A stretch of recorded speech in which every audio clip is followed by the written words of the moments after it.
Kim Chu, lumabas ang totoong emosyon sa kantang Malaya. Dahil nga ba kay Sian? Wala na yung love lock pero tayo pa rin. Thank you, Kim.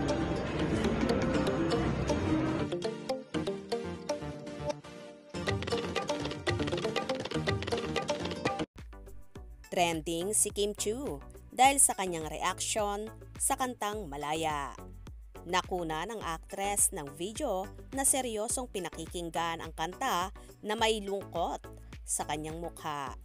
Hindi rin naitago ng aktres ang pagtakip niya ng kanyang mukha ng dalawa niyang palad. Ayon sa mga netizen, naapektuhan umano ang aktres sa kanta. Magaling talagang magtago si Kim sa totoong nangyayari sa kanyang personal na buhay. Kimi, bumigay ka na kasi. Paiyak na, hindi pa tinuloy.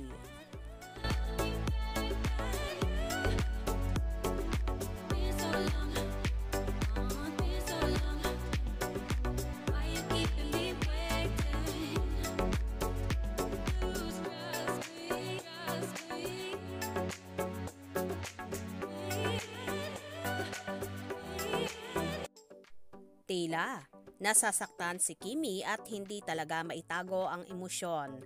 Napapabalita kasi na hiwalay na sila ng longtime boyfriend niyang si Sian Lim na ayaw palang umamin sa publiko.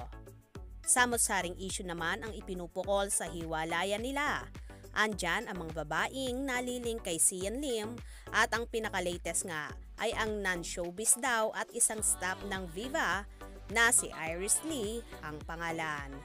Samantala, pinagbawalan naman daw ng Viva ang aktor na magsalita tungkol sa issue ng pambababae ni Sian, lalo raw at wala naman itong katotohanan.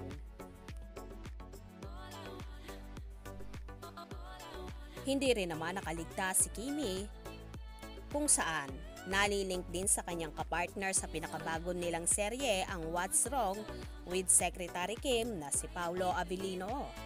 Sinasabi ring so sweet ng dalawa sa taping on and off the cam.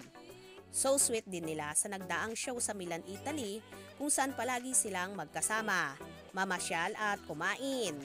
Posible kaya bang may namamagitan na kina Kim at Paolo na isa rin sa naging sanhi ng gusot nila ni Sian Lim ngayon? Kayo, ano sa palagay nyo? Kayo nang bahalang humusga. Kaya naman tumutok at wag na wag pahuhuli sa mga maiinit na kaganapan. Hope you enjoyed. Please subscribe for more info.